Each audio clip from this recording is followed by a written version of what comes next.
Assalamualaikum warahmatullahi wabarakatuh. Perkenalkan, nama saya Windy Handayani Yasin, kelas 6C, NIM 151488075, jurusan Pendidikan Guru Sekolah Dasar, Fakultas Ilmu Pendidikan, Universitas Negeri Gorontalo. Pada kesempatan kali ini, saya akan mendeskripsikan Gorontalo dari segi sejarah, kebudayaan, politik, ekonomi, dan kependudukan. Menurut sejarah, Jazirah Gorontalo terbentuk kurang lebih 400 tahun yang lalu. Gorontalo itu sendiri merupakan salah satu kota tertua di Sulawesi, selain kota Makassar, Parepare, dan juga Manado. Gorontalo pada saat itu menjadi salah satu pusat penyebaran agama Islam di wilayah Indonesia Timur, yaitu dari Ternate, Gorontalo, dan Bone. Seiring dengan penyebaran agama Islam tersebut, Gorontalo menjadi pusat pendidikan dan perdagangan masyarakat di wilayah sekitar seperti Bolang Mongondo, Buol Toli-Toli, Lup, Banggai, Donggala, Sulteng, bahkan sampai ke Sulawesi Tenggara. Gorontalo menjadi pusat pendidikan dan perdagangan karena letaknya yang strategis menghadap Teluk Tomini bagian selatan dan Laut Sulawesi bagian utara. Sebelum terbentuknya Provinsi Gorontalo, Kota Gorontalo merupakan bagian dari Provinsi Sulawesi Utara. Gorontalo secara resmi menjadi kota praja pada tanggal 20 Mei 1960. Pada tahun 1999, sejak berlakunya Undang-Undang Nomor 22 Tahun 1999 tentang pemerintahan daerah, istilah kota madya sudah tidak dipakai lagi dan digantikan menjadi kota Gorontalo. Berlakunya Undang-Undang Nomor 22 Tahun 1999 tentang pemerintahan daerah memberikan otonomi luas kepada daerah, membuka peluang untuk melakukan pemekaran, pembentukan, penghapusan, dan penggabungan daerah. Dari keempat peluang tersebut, yang paling menonjol adalah keinginan untuk pemekaran. Pada masa reformasi, perjuangan dan aspirasi masyarakat untuk memekarkan daerah atau kabupaten mengalir dengan derasnya. Masyarakat di berbagai daerah menyikapi otonomi daerah dengan antusias, tidak terkecuali dengan masyarakat Gorontalo.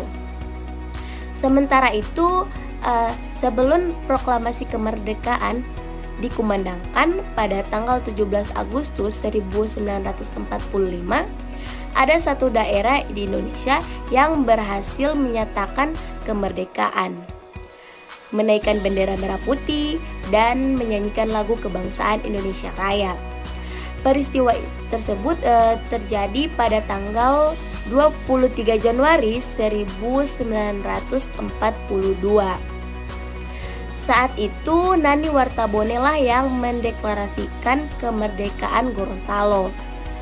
Sebelum masa penjajahan Belanda, Gorontalo berbentuk kerajaan-kerajaan yang diatur menurut hukum adat ketatanegaraan Gorontalo.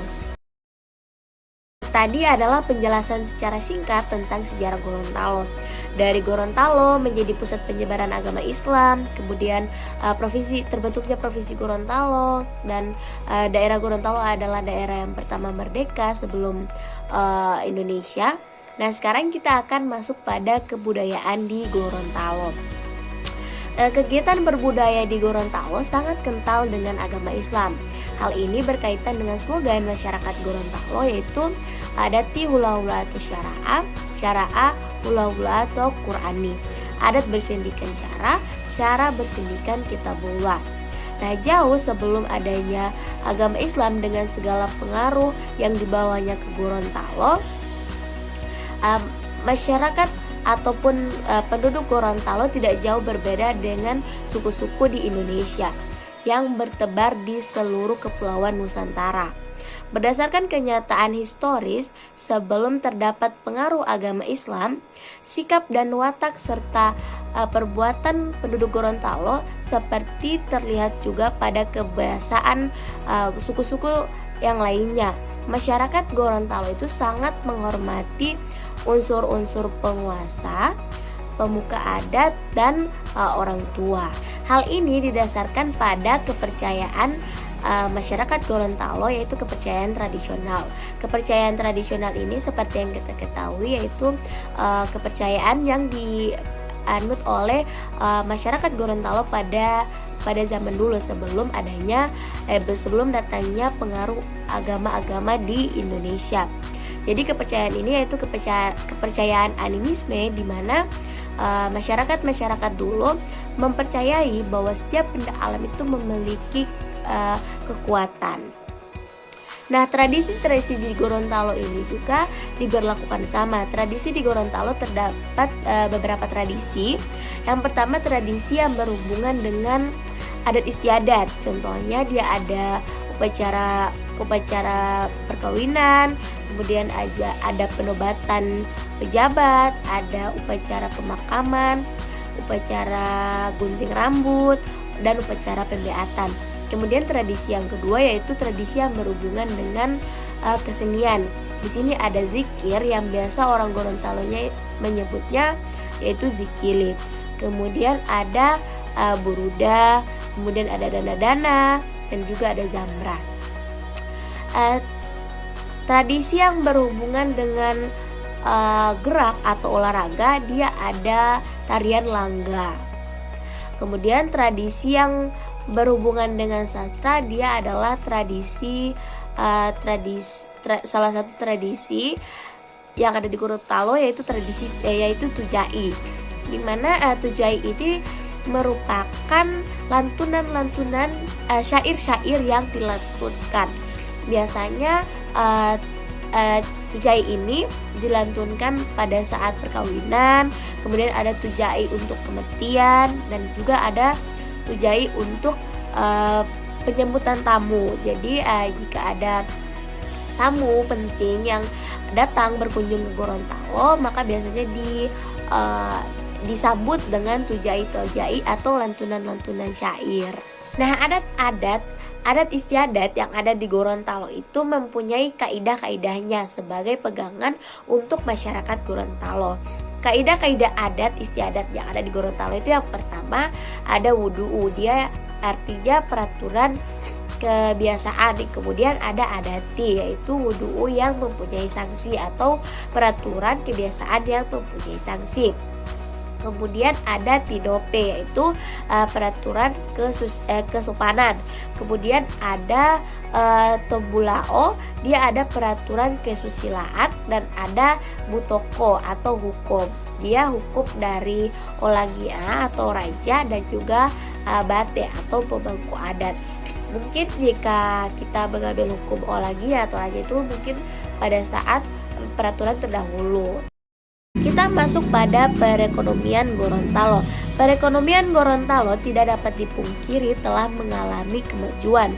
Sebelum berpisah dengan Sulawesi Utara, pendapatan per kapita sebesar 1.879.957 rupiah, meningkat sebesar 2.513.202 di tahun 2002.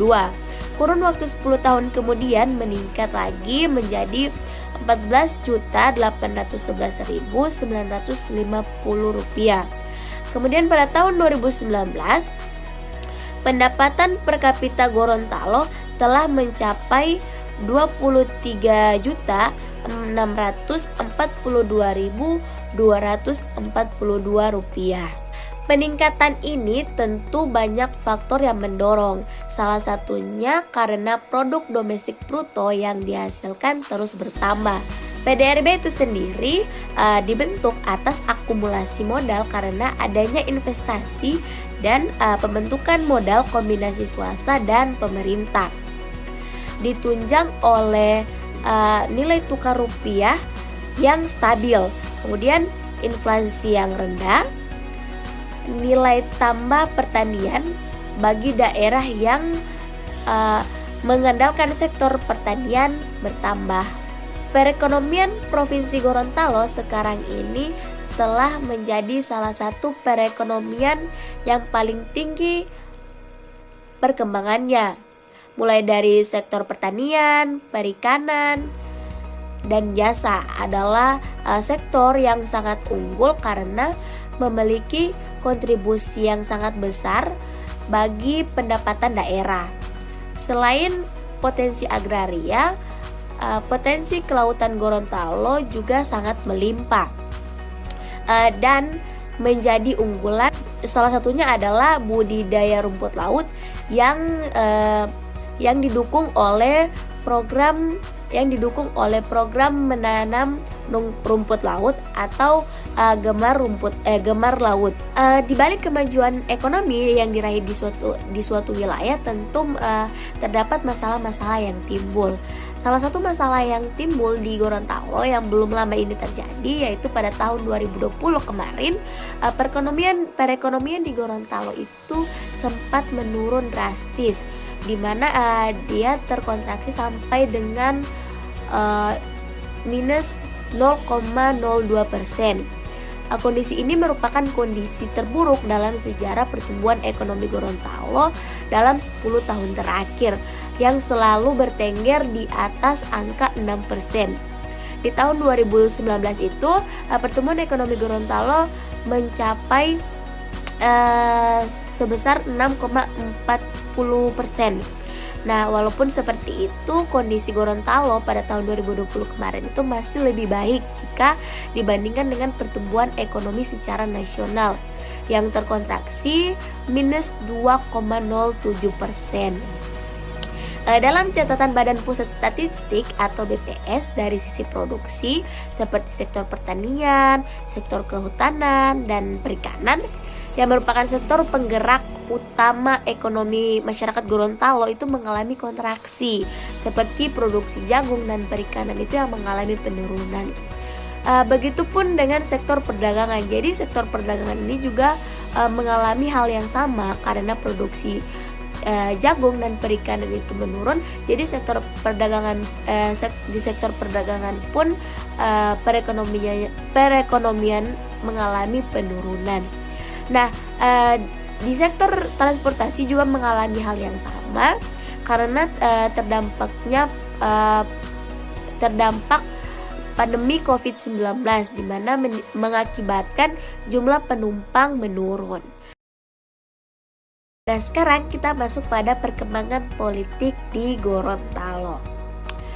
Catatan sejarah mengatakan sebelum masa kependudukan kolonial Belanda, Gorontalo berbentuk kerajaan-kerajaan kecil yang diatur menurut hukum adat ketatanegaraan Gorontalo dan terikat satu sama lain dengan acuan hukum yang disebut Pohalaa. Pemerintahan di daerah Gorontalo pada masa perkembangan kerajaan-kerajaan bersifat monarki konstitusional. Sistem pemerintahan Gorontalo mengalami banyak perubahan seiring dengan perjalanan waktu. Sekarang Gorontalo menganut sistem pemerintahan yang sama dengan Indonesia, yaitu sistem pemerintahan demokrasi, di mana sistem pemerintahan ini diselenggarakan dari rakyat, oleh rakyat dan untuk rakyat. Dalam rangka mewujudkan Provinsi Gorontalo menjadi provinsi agropolitan, maka berbagai upaya terus dilakukan. Upaya ke arah pembangunan pertanian dan pedesaan senantiasa terus dilakukan oleh pemerintah maupun berbagai pihak terkait dengan tujuan peningkatan kesejahteraan masyarakat.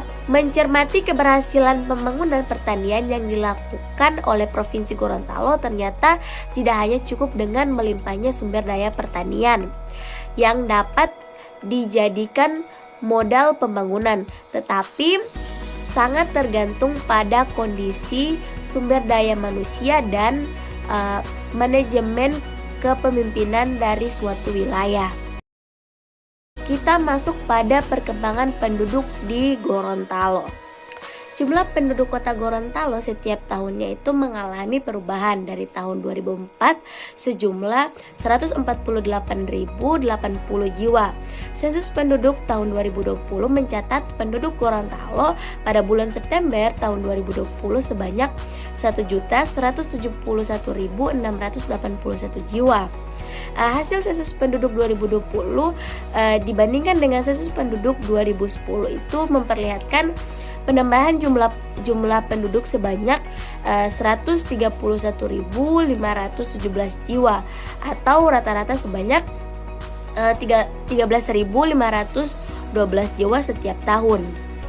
Dalam kurun waktu 2010 sampai dengan 2020, laju pertumbuhan penduduk Gorontalo sebesar 1,16% per tahun. Terdapat perlambatan laju pertumbuhan penduduk sebesar 1,10% jika dibandingkan dengan laju pertumbuhan penduduk pada tahun 2000 sampai dengan tahun 2010 yang sebesar 2,26%.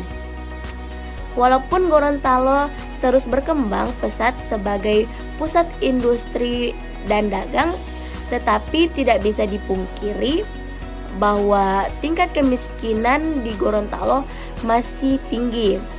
Kemiskinan merupakan masalah yang dihadapi oleh semua negara yang ada di dunia, terutama negara yang sedang berkembang. Penduduk miskin Gorontalo pada umumnya adalah penduduk yang bekerja di sektor pertanian, yang menyerap tenaga kerja paling banyak di Gorontalo. Baik petani maupun nelayan ini memiliki modal terbatas dan rata-rata mereka adalah tenaga kerja musiman. Di beberapa daerah pelosok Gorontalo, nelayan ini masih terjebak dengan praktik ijon sehingga memperparah kondisi pendapatan mereka dan pada akhirnya akses terhadap pendidikan dan kesehatan mereka itu terbatas. Berbagai kebijakan dan program pemerintah selama ini telah dilaksanakan dalam rangka menanggulangi kemiskinan di Indonesia. Antara lain dia ada Impres Desa Tertinggal atau IDT. Kemudian ada bantuan langsung tunai atau BLT, dan program pembangunan kecamatan atau PPK, program Raskin dan subsidi BBM, serta program penanggulangan kemiskinan perkotaan atau P2KP. Nah, itulah tadi penjelasan tentang perkembangan penduduk di Gorontalo. Nah, jadi walaupun Indonesia itu masih menjadi negara berkembang, tetapi tidak dapat menutup kemungkinan bahwa provinsi-provinsi yang ada di Indonesia itu dapat terus berkembang maju, baik itu dalam bidang perekonomiannya maupun untuk masyarakatnya. Nah, sekian penjelasan singkat saya mengenai Gorontalo dari segi sejarah, kebudayaan, politik, ekonomi, dan kependudukan. Saya akhiri. Wassalamualaikum warahmatullahi wabarakatuh.